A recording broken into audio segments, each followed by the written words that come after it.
Eserlikler yurttaşlar. Hoş geldin Yurdaşım. Eserlikler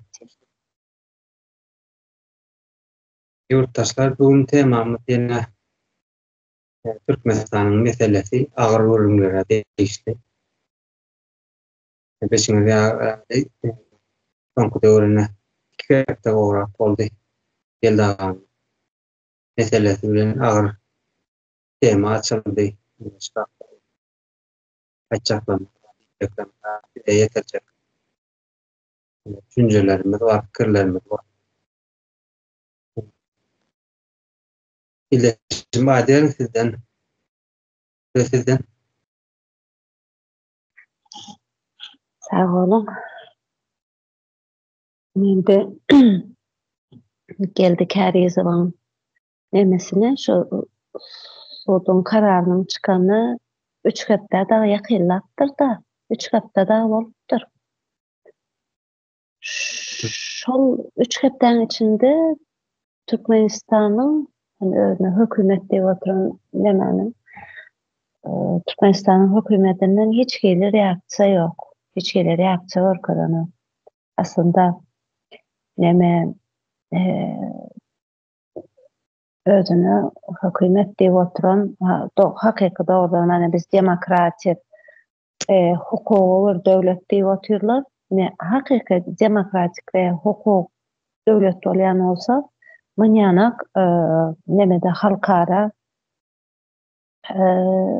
nemelere olaylara tökmani bir reaksiyasını orközmeli, bir tepkisini orközmeli. Bäherde neme var? Neme diyelim?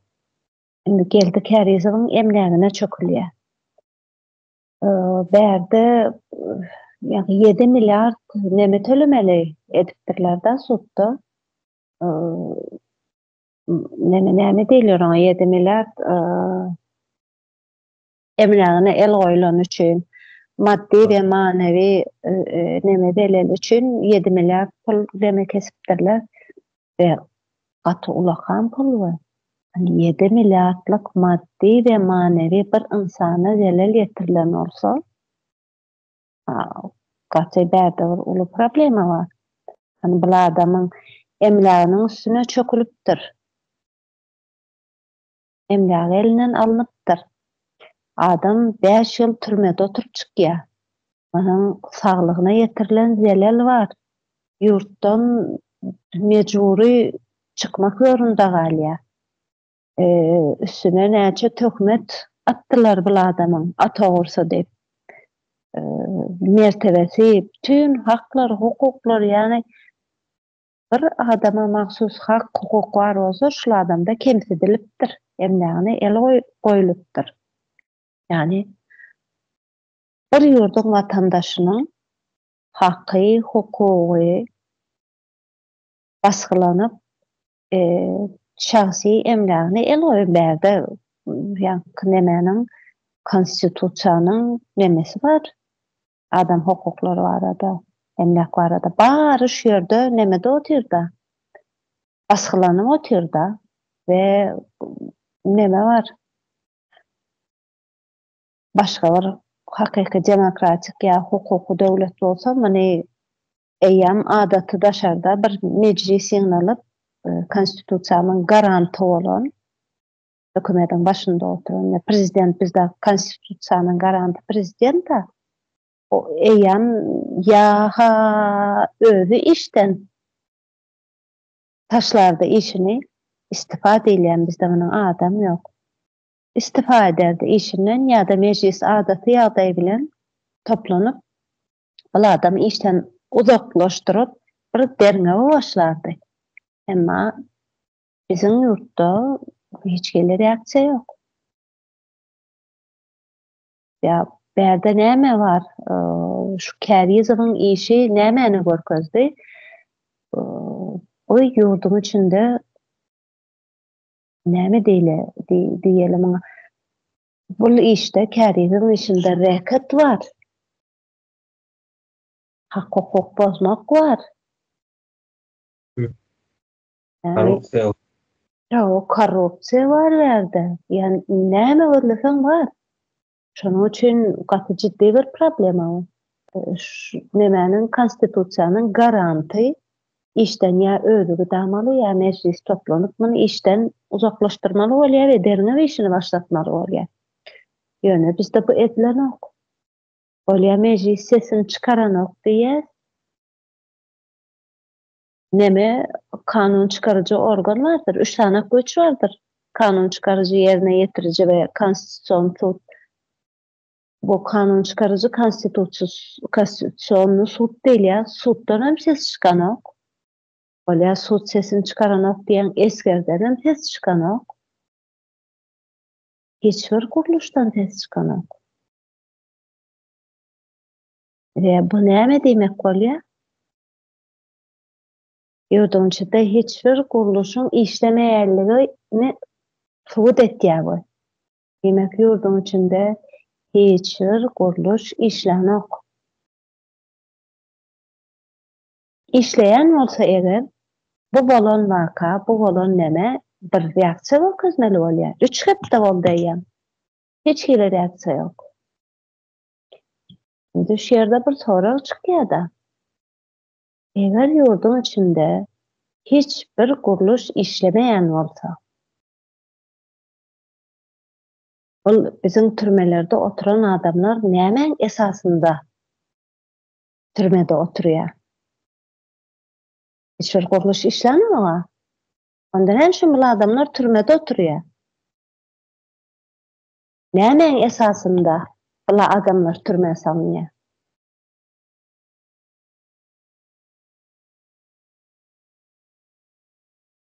Polisiýalar vardır. Olaram neme? Belki küçük bir guruluş alaly. Polisiýa vardır. Şu polisiýa neme döwrüne ýatlaýan, Covid döwründe maska takýardy adamlar. Şol maskaň üstünde halka näçe arar berdi polisler.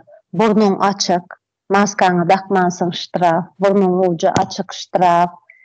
Näme üçin ine şäher halkyň herhelje bir burnunu yapmady maskasy bilen diýip jaza kesýän adamlar näme üçin häzir konstitusiýanyň garantyna prezidenta öz reaksiýanyny görkezip bilenler?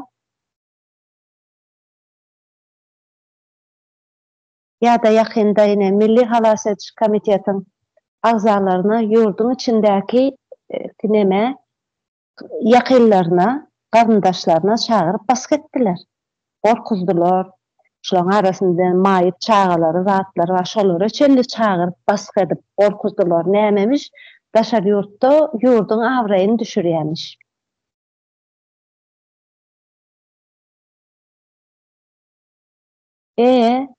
Bolýar ýurdun awraýyny düşürýän ekenik biz şu wagt konstitusiýanyň garantam ýurdun awraýyny bir gatandaşyň mertebesine de reket edip ýurdun bütün dünýä arenasynda mertebesini düşürip otur.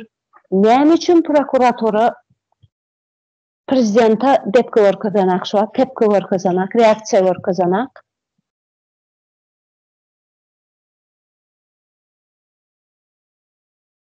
Eger siz prezidenta reaksiýa görkezip bilmeýän bolsaňyz, diňe ýönekeje halka görkezip bilýän bolsaňyz, bäde konstitusiýanyň öňünde hemmäniň deňdälligini görkezýär. Demek ýene-de konstitusiýon guruluş işlenmek ýurdun içinde. Ýok. Eger siz bugün prezidenta, prokuratura, prezidenta reaksiýanyňyzy görkezip bilmeýän bolsaňyz, onda bizim garyndaşlarymyza, ýakynlarymyza da çagyryp baskı etme hakyňyz ýok. Nerden alýaňyz bu haky? Näme esaslanyp çagyryp baskı ýapýaňyz siz?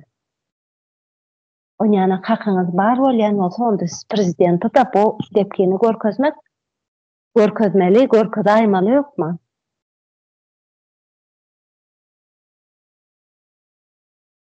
Sizin sözüňiz diňe halka geçýäni. Ya sizin kanunuňyz diňe halka geçýäni.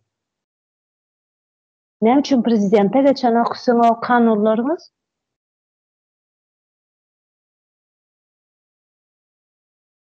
Ine türmede oturanlar var, yakınları vardır. Yani kimin yakını türmede oturan olsa, şunu bilin ine, eğer bugün sizin yakınlarınızı türmeye talan adam olsa, polisiyası olsun, prokuraturası olsun, sudu olsun, bunlar bugün eğer prezidenta kanunu bozan üçün reaksiya görkezip bilmeyen olsa, onda sizin hem yakınlarınızı türme haksız yere esası yoktur sizin yakınlarınızdan türmeye salma, ya türmeye salma, karar çıkarma hiçbir esasları yoktur. Eğer sizin yakınlarınız türmeye salan olsa, onda prezidenta da kanun hem üçün denişleyen olsa, prezidenta da şu reaksiyanı görkezmelidir. O da tutsahanada oturmalıdır. Kanunu bozan üçün.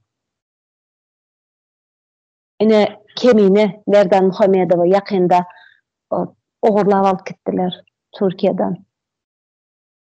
Nämen esasında şol oglan, nämen esasında suud edip türmeye bastınız? Nämen esasında yurdun içinde konstitusiyon kuruluşu ýok'a? Nämen esasında basýaňyz şol oglan? Ha bolýan Nerdan Muhammedova siz basan bolsaňyz eger türme, onda şu gün prezident tam kanuny bozup otursyz. Ona da tepki görkezmek, reaksiya görkezäm olýan ýagdaýda. Näme üçin görkezeňiz?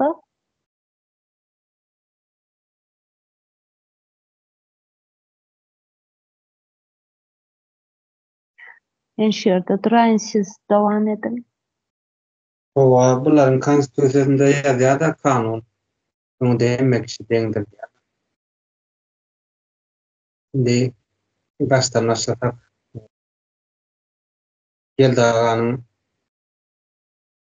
keýsi, yani işi Birleşen Milletler Kurumasında karar alındı da, yani belli usuma, yani 7 milyar hükümetten tarafı tölenmeli, yani 180 kuvamda. Bunun içinde yani kaç milyar korrupsiya da var, reket var, adam ne hak yere türmeye basmak var, şahsiyetini tepkilemek, buradan mecbur çıkarmak var. Yani buna kimin adını geçe konstitusiyon garanti olan Uluberdi Muhammedov'un adı. Şimdi bu halkara cemiyetin önüne çıkarılan bir neme, bir kavar, yani karar diyorlar. Kuvvetlanan emme dokumentler kuvvet edilen onu yani Birleşen Milletler Kuruması yani kararı ya da şimdi neme yurttaşında özünün apazisiya deyip görkedeyen jurnalist diyenler nemeler özünü şöyle tanıdiyenler adamlar var da şimdi ne düşündürdü bulardan tez çıkan o bu hakkında. Yani Hüneçele Berdi Muhammed etti, Berdi Muhammed rejimi var. Halkın önünde şöyle informasyon verkelen, bilgi öğretkenler. Yine tayin nemer. Takmedem yine Geldağa Görkaz'da ve kanalında yazgısı var. Ayın neçe, güneçe, sebeplerini çeker.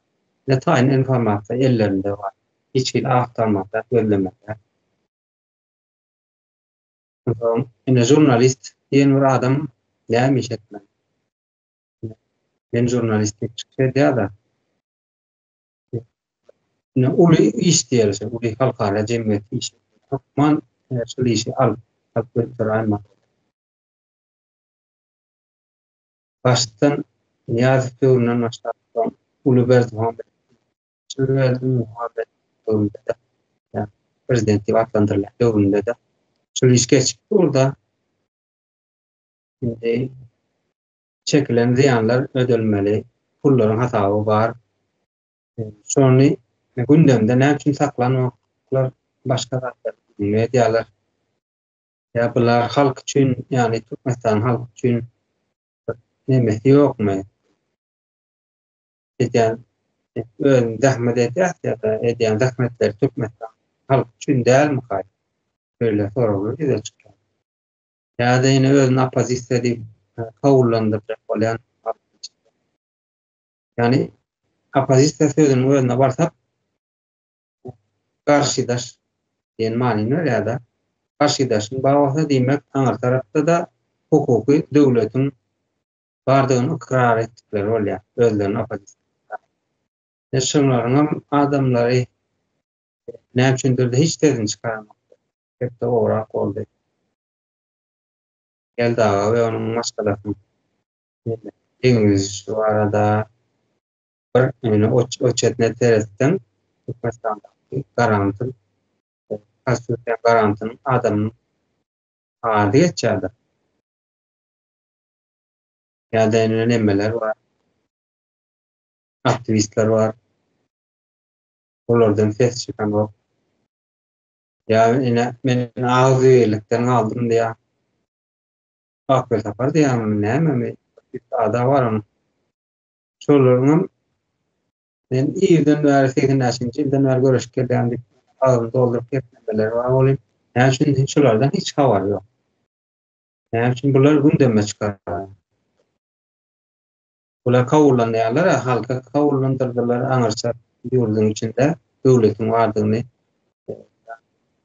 döwlet guruluşlarynyň bardygyny, konstitusiýon hukuklarynyň işleýändigini halka suwd etdiler. Şeýle başy.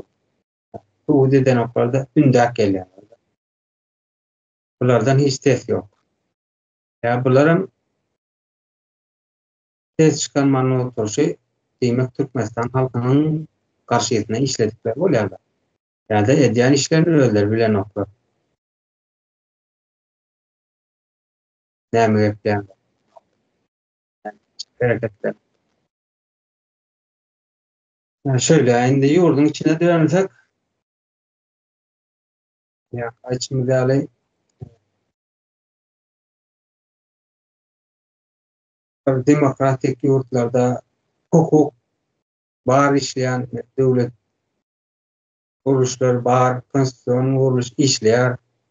Diýip şu neçele Türkmenistan taraby TikTok'larda öz ýuristlerini çykarýarlar. Yurttaşyndakylar ýa-da opozisiýaga aýtdyrýarlar. Özleri hem yine asuda asman Türkmenistan dörnje de energetik boýunça baýlyklar boýunça, borlar boýunça aýdyp gelýärler. Öyle poliklinikalarymyz var, böyle balniklarymyz var. Yine çağlara kömek edip gelýär. Yine daýhanlara girdiji berer ýaly mümkinçilikler ýa. Hep ýöne asuda asman parahatçylyk etmeler. Wasp edip gelýärler. Gahrman üstüne gahrman bolýarlar, halka hyzmat edenler. Diýmek, döwlet guruluşlary bar diýdikler bolýarlar. Näme üçindir de hiç gaýsyndan ses çykanok. Meclis diýip atlandyrýarlar özlerini ýa parlament. Bu taýdan hiç eme ýok. Reaksiýa ýok bu. Halkara terekede. Halkara case diýip alan işe. Täbi Birleşen Milletler Guramasy Berdimuhammedowy garalady. Şeýtdi. Geldik hariz var, yani geldi ağada plança, maşgalasına plança, mene 7 milyar dolar tölemeli. Karar aldı, tölemeli, talep ediyor. Yükseklenim. Bilmek, bunun içinde General Prokuratura olmalı. Yani meclis, 120 şart. Ondan sonra içeri işler var. Ondan milli hukuksuzluk deyip harbiyler var. Şolaryň hemmesem işin başyna elende konstitusiýa, prezidente we halkyma bepaly boljak, ähwidini gorajak diýip gelýärler. Bunu Eneşta'da halkara ýagdaýda Türkmenistan ýurdunun statusy dep bilen tu adawry dep bilen.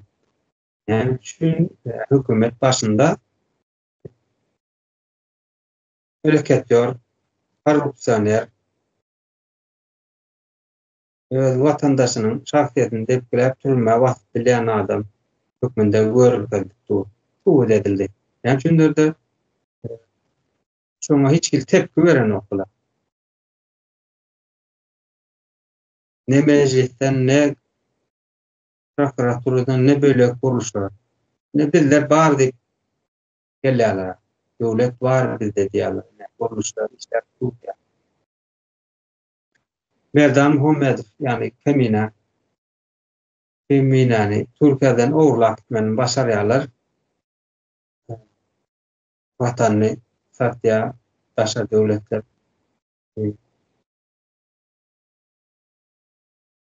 çarlyk etýär, başga döwletlere dip ýurtdaşyna çarlyk etýär. Ýönkäp, küçünkäp içeri galyp bilýärler. Ýöne gözlerine basylyp durulan bütün dünýäniň ene şol Birleşen Milletler Guramasynyň rezolýusiýasyny kabul etdi bular 1942-nji ýyldakynyň 76-njy ýylda güýje gireninem kabul etdiler. Geçen ýyl 23-nji ýylda özleri internetde çykaryp mene Google'da çapam etdiler türkmen dilinde. Ene biz şol kurallara, hukuklara çıkýar yani. Döwlet hökmünde şol nemelere tarpa goýas onuň yani BMG'niň demesini insan hukuklaryny boldak ele üstünde işleýär.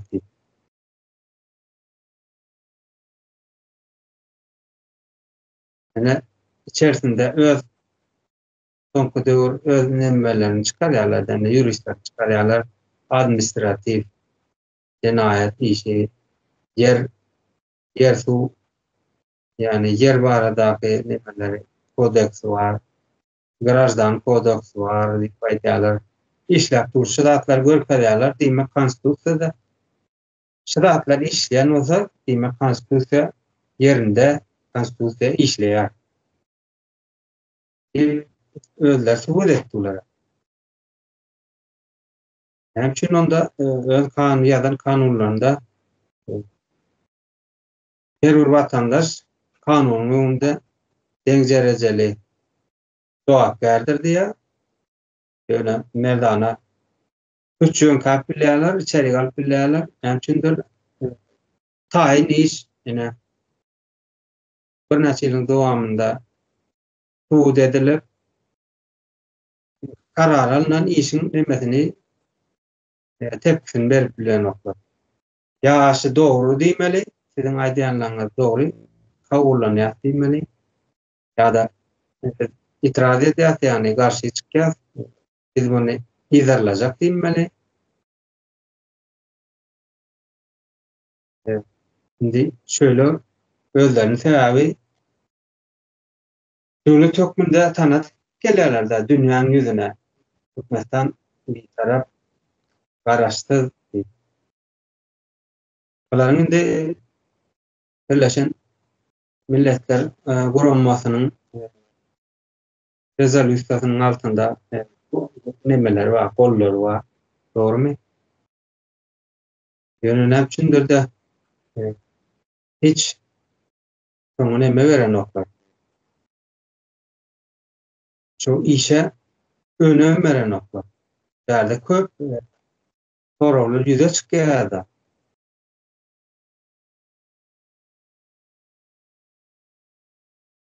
Şöýlerek ýagdaýlar bar, bu işin harbylaram näçindir de nemeden oklar, halkynyň bähbidini gorajakdyr diýip kasam içýär. Prezidentiň bolsun, halkyň konstitusiýa diýip geçýär.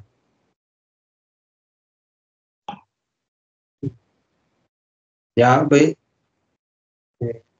Döwlet bar diýip görkezýän kuruluşlary ýokmu aslında? Yani jurisdiksiýa da yani hukuk bar bizde diye. Iller yuridik taýdanynä halk bizi taýlady diye.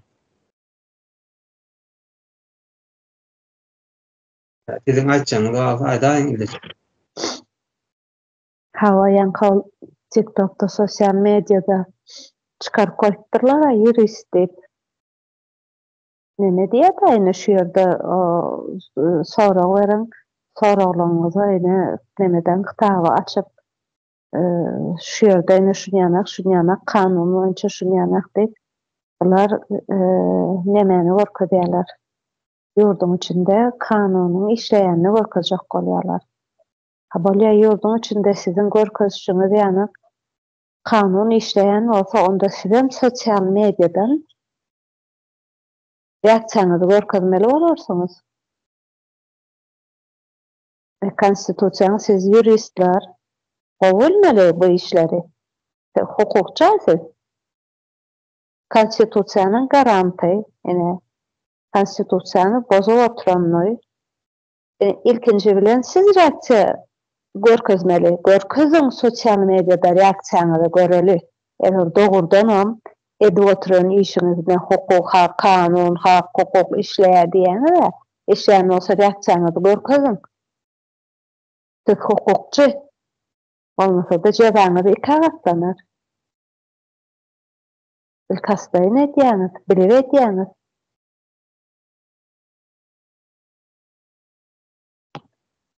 Hawa şu ýerde neme çykýar indi şöyle bir zat çykýar, sonra çykýar. Doğrudanam Türkmenistan hukuky, demokratik, hukugyň işleýän bir döwleti bolsa, onda çokman ýagdaýda guruluşlary, üç tane güýji bardyr. Kanun çykarjy, ýerine ýetirjy konstitusiýon sud, muňa hökman reaksiýa görkezmelidir. Eger reaksiýa görkezmeýän bolsaňyz, konstitusiýon guruluşynyň ýoklugy, guruluşlaryň hiç biriniň işlemeýänligi, görkezmeýän bolsaňyz reaksiýany, işlemeýäni, eger reaksiýa görkezmeýän bolsaňyz, onda Keminäni Merdan Muhammedowy azatlyga çykarmak zorundasy.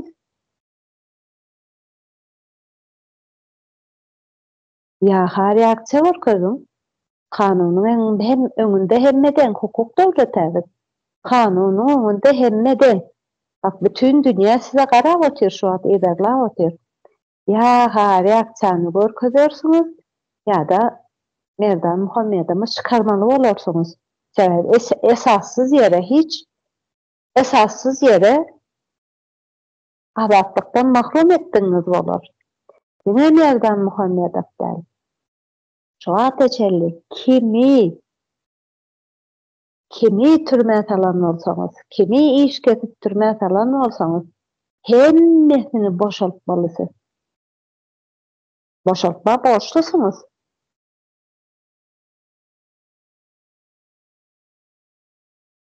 Yok, eger muny etmeýän bolsaňyz,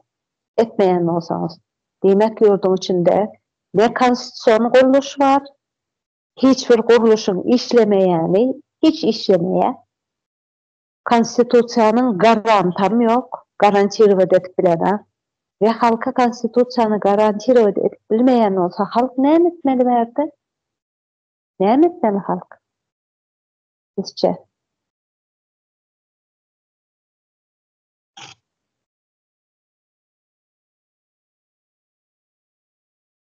Aýda sözüňi soňladyňyz men taýyp dowam edeyim. Hawa.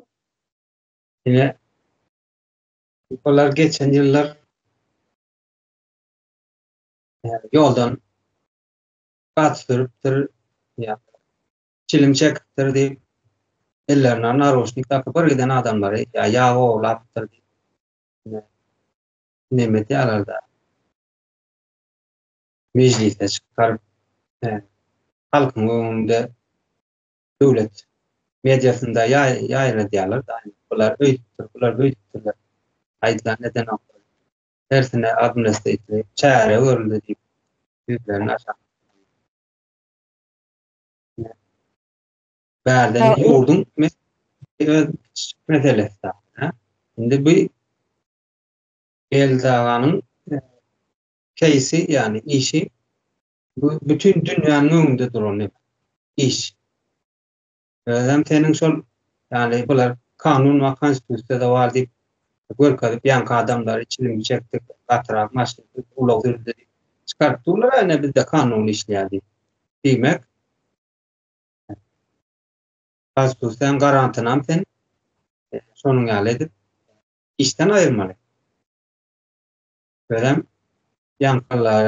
yanka adamlar görkadip bütün halka şu prosesan bütün halka görkadip yine halkam değil oluyor yurdun içinde Türkmenistan'da halkam değil bütün dünya halkara cemiyetin önünde de görkadip yani biz işlem geçirdik ya geçirdik dur proses geçip dur böyle ya da şimdi bizde konstitusyon suç yok da adalet ministerliği var da yani genel prokuratör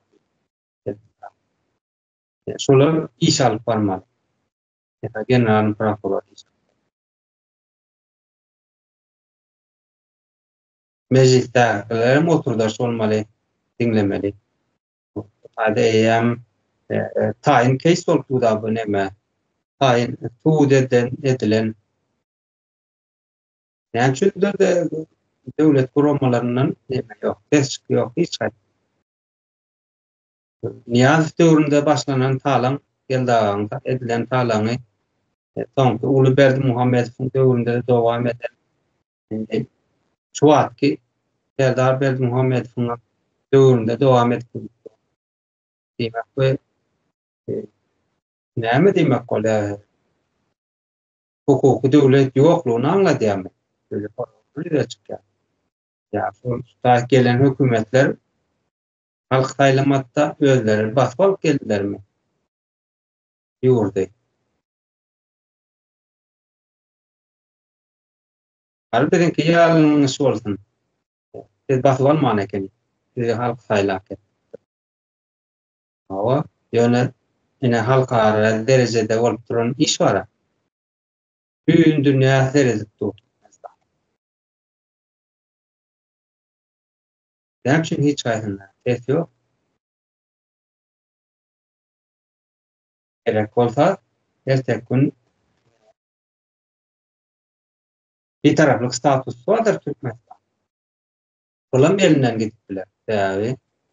Ene de şol edara tasdiklädi da bir tarafly. Hawa ikrar eden garaşsyzlygyny, bir taraflygyny, nemesini ikrar edýän neme, guruluş. Bämgede. Şo guruluş tasdiklansa, sen ikrar edenden soň seniň amanyň öňünde etmeli, ýerine ýetirmeli bolşlaryň bar. Hawa neme diýip tasdiklädi? Sen ýüridiki taýdan sen döwlet diýär. Ýurt oturan ýurt ýüridiki taýdan bir döwlet diýip seni tasdikleýär. Formalny ýöne hak boýunça däldi. Ýuridik tarapdan hem sen neme hukukdan bir ýurt diýär. Hawa hukuk özüni nädip tanıtýar, ne şekilde ikrar etdirýär özüni? Hukuk, dünýäwi we demokratik bir devlet höküminde ikrar etdirýär özüni. Dogry dälmi? Sen hukuk devlet bolsaň şol hukuk devletini şony ýerine ýetirmeli bolýan. Hukuk boýunça ýöremeli bolýan. Hukuky ýöretmeli bolýan ýurtda. Sen ýöretmeýän bolsaň hukuky. Onda sen hukuky devlet bolmaýan.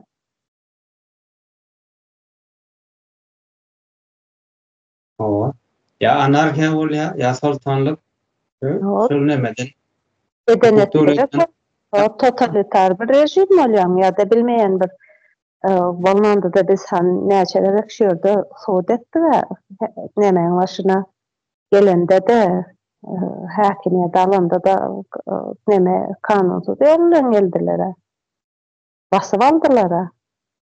Aman biz kendi adın yurdun içinde korrupsiýany, gidemeni, häkimiýetiň başyna nädip gelellerini, bazady demedip suud etip gelýärsiler bärde indi mesele bütün dünýä halkara guruluşlary bilen neme bular suud edilip otýar.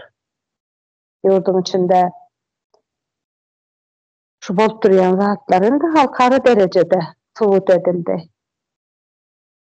Gitjek yerleri yok da ýa-ha reaksiýa bildirip doğrudan şol neme edildi diýip ýa boýnuna almaly ýa da doğrudan hukuky döwletden totalitar bir rejimiň barlygyny ýa da näme diýilýär bir topak terör bir grupyň häkimiýeti eline geçirip halky gorkasynda saklap oturanyň suutlamasy bolýar.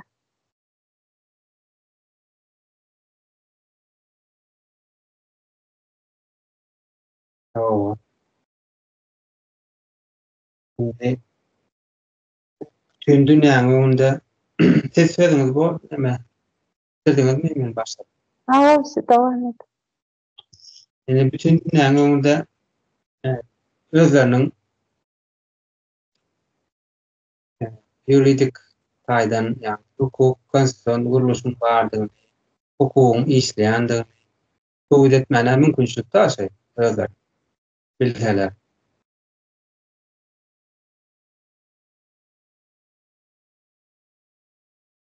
Hep görkezmeli. Yahu o diýmeli, ya yok diýmeli, ya da şonuň ýalňyş diýmeli. Özlerine etmeli. İş geçirmeli. Ýöne karşıya çıkmana hiç mümkünçülükleri yok. Adam geldi ağayla başı sağ çağaları bilen yurttaşında edilen işler hemmede dokumentarlar ellerinde bar. Näçinji ýyllarda atganasy bardy, näçinji ýyllar elinden alynan Soňber Muhammedow näme etdi?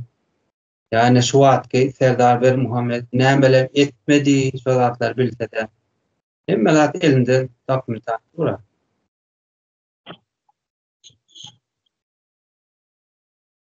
Çekerler yok.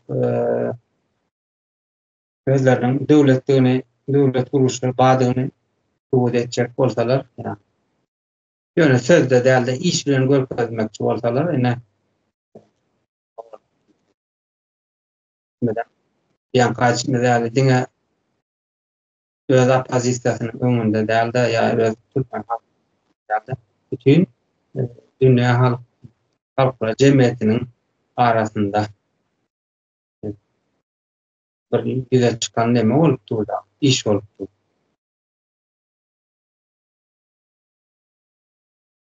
Ýaly olaryň ine yurttaşyndaky ýaňa bellek geçdi. Näçindir de şolar jurnalistler ýa-da agyrlykdan alan nemeler görüşüjiler Türkmenistanyň öz başlaplygy üçin görüşüjileri ýa-da nätäze çıkan opozisiýasy men opozisiýa bulardan hiç çıt ýok. Ne Türkmenistan nemesinde Bermuhammedow öýtdi, Bermuhammedow rejimi bar diýip aýdyp oturýar. Aňarda da döwletiň bardygyny nemede halkyň içinde ýaýradip oturýar. Näçindir de şolardan ses ýok. Ya doğru ya nädogry diýip aýtmaly. Özleriniň nemesini tarabyny belli etmeli. Ya halka tarapdylarmy ya-da Bermuhammedow tarapdylarmy belli etmeli. Bu ara kimin kimleri yüze çıkmaly bolýar. Belli bolýar. Tawa manyň nemesi ýok. Ýa-ha nemen adalatyň tarapynda bolmaly bolýaňyz ýa-da onuň garşysynda bolmaly bolýaňyz. Manyň ortasy ýok.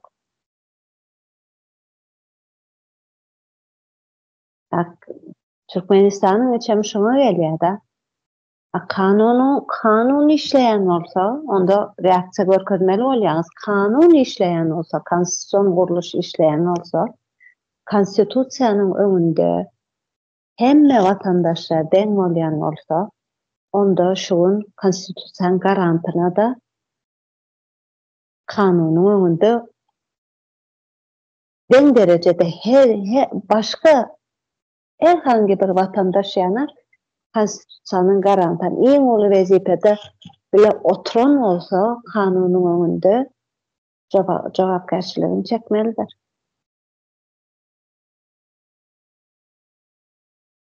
Yok, edilmeyen olsa, yok. Bu edilmeyen olsa, kanunun önünde hemmeden tutulmayan olsa, yok, konstitusiyon kuruluşun yokluğu. Onda siz onça adamı türmede, 35 bin adam var türmede. Statistika boyunca. Barına mi vermeli olyan?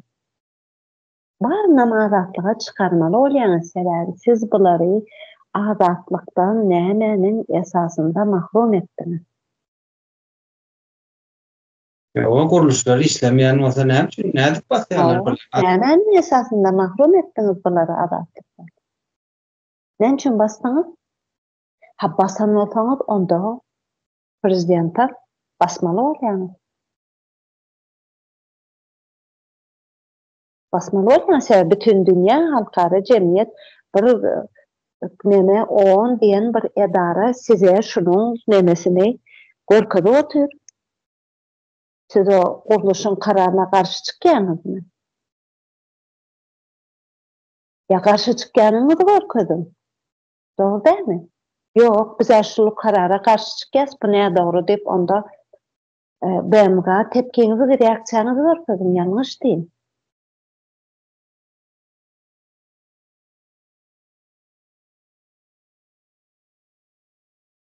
Yok, yanlışlarla olsa da onda konstitusiyanın önünde siz prezidentam, meclis, konstitusyon, sud, esker, siz reaksiya görkezmeli bolýaňyz bu işe. Görkezmeýän bolsaňyz halky çıkarma türmelerden. Yok, bunu hiç etmeýän bolsaňyz, sessiz oturýan bolsaňyz, bu guruluşlar size nähili neme çäre görmesini gowulýarlar we bir ýerde halkyň bir sanak ýolu alýar. Etdiline şol BMW guruluşyň preambulosunda ýazylşýanak size ikrar eden guruluş bar-a, o şonuň preambulosunda ýazýar, haqqy, hukugy alınan halkyň gozgolany haqqy bardyr. Reaksiya görkezmeseňiz halkyň muňa haqqy bardyr.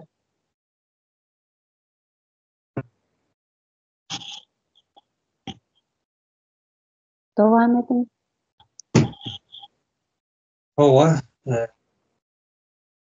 gözleri Hindistan'da biz halkın sesi hükmünde yani MHK yurdun içinde Türkmenistan'da devlet kuruluşu yoktu.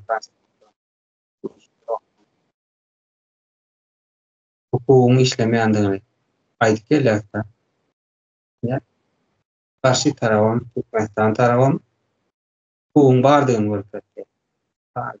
Var diye yandaşlar. Var olsa bizim sözlerimiz aydınlanmaz. Şu neçeler yalan diye açık aydıp bilen oklar. Doğru değil mi? Sözlerini öyle adamlarının getleyen ağızlarının gatekeeperlarının üstünden aydıp geliyor. Bizde devlet var. Yine bizim duruşlar işleyen olsa Türkmenistan. Birinci sözlenmeli yalana çıkarmana mümkünçülük öğretisi de.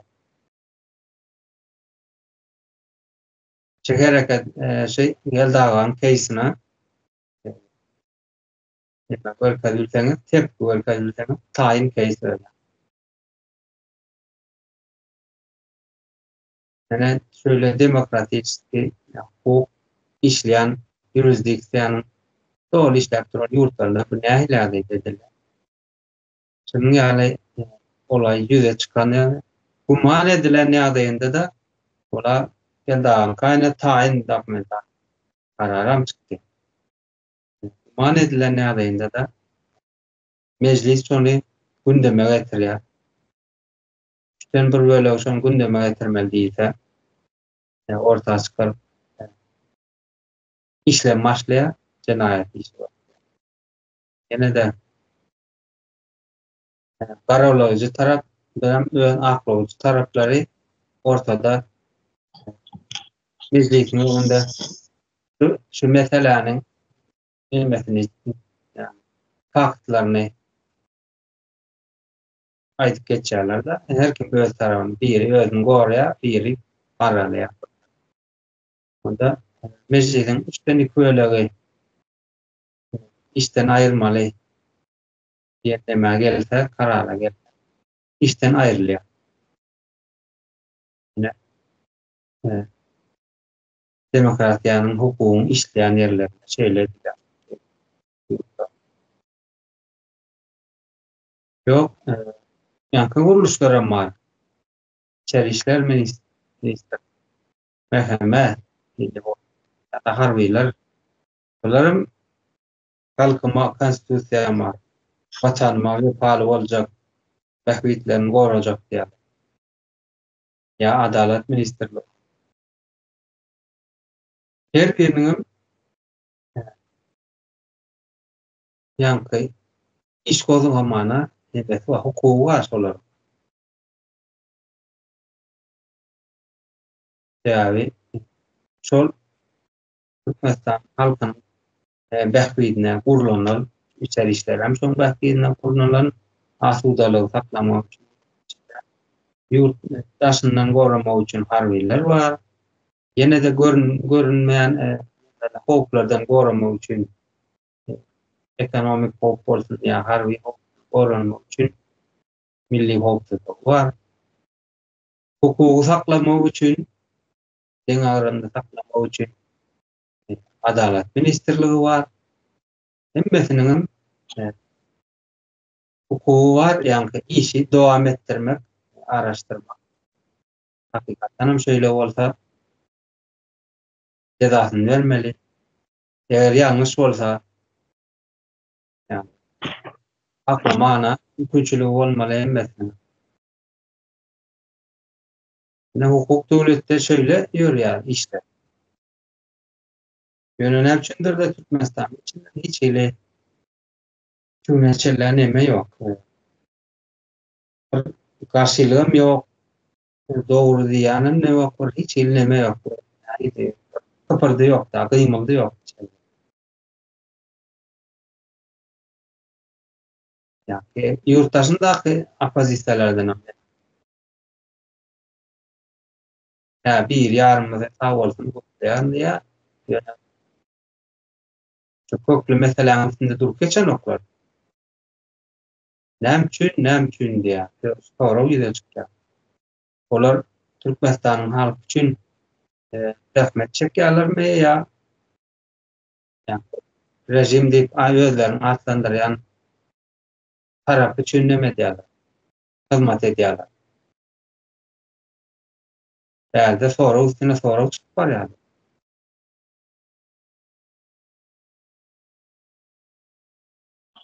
Evet. Menen halka yüzlenmesin elе. Yani özüne hükümet diye oturan bizi halk seçti diýere. Halk seçen olsa halkam aýryp bilýändir bunu. Halkam aýyrma haky bardyr. Şonuň üçin şu ýerde esas näme halka düşýär. halkyna sizin ýakynlaryňyza, sizin çağalaryňyzy, dogallaryňyzy, garyndaşlaryňyzy türmäge basybilýärler. Hawamy? Onda halkyň talap etme haky bar. Sizin bu guruluşlar, sizin ýakynlaryňyz türmäge basyp bilýän bolsa, bu kanuny size garşy ullanýan bolsa, halka garşy ullanýan bolsa, halkam şu kanunyň prezidenta ullanma talap etme haky bar. Şu ýerde halkyň aýrytly ýeri. Talap etme haky bar. Talap edeceksiniz. Ine şol demäniň konstitusiýanyň garanty bolan prezident bütün dünýäde Türkmenistanyň mertebesini düşürip otur. Halkyň şuny işden gitmesini talap etme haky bar. Şu guruluşlaryň şuny işden uzaklaşdyrmas talap etme haky bar. Uzaklaşdyrmaýan bolsa, bütün hökümet aparaty bilen işini taşlasyn diýip talap etme haky bar halka. Hamyn etmeýän bolsalar, garyndaşlaryňyzy türmelerden boşaltyn emmesin. Ýakynlaryňyzy, garyndaşlaryňyzy kimi türmäge salan bolsa emmesin boşaltsynlar.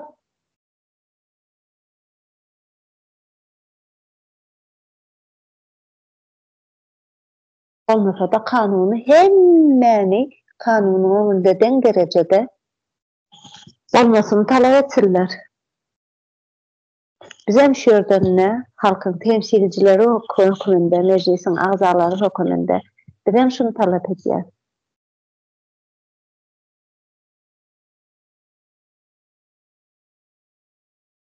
Prezident işten gitsin.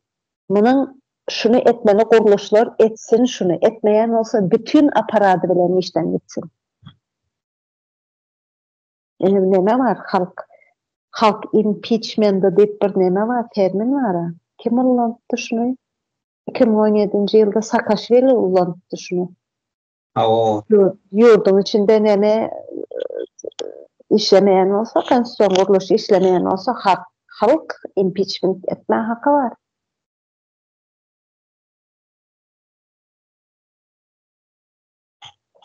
Wagtymyz ama bir neme bolup bir gaty uzaga da çekmeli. Bu neme var, bu mesele hali kän gurrun edilmeli nemeler var. Kän gurrun edip bolýar bu wagtda.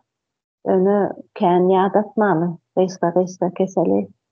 Ýene mundan soňky gepleşiklerde dowam edýär. Owa ýurtdaşlar kommentlerde ve kirleňiz, düşünjeler ýazyn. Tankydyňyz wagtda, tankydyňyz da açyk. Şahsiýete ýetme fikiriniz wagtda. Ýa-da benim düşünjämi, pikirimizi tankytlajak bolsaňyz, näçe ýazyp bilersiňiz.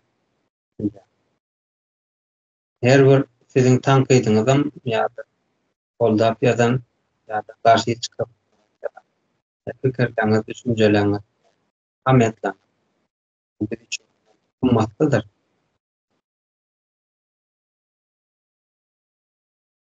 Bolýanda sağ bolun.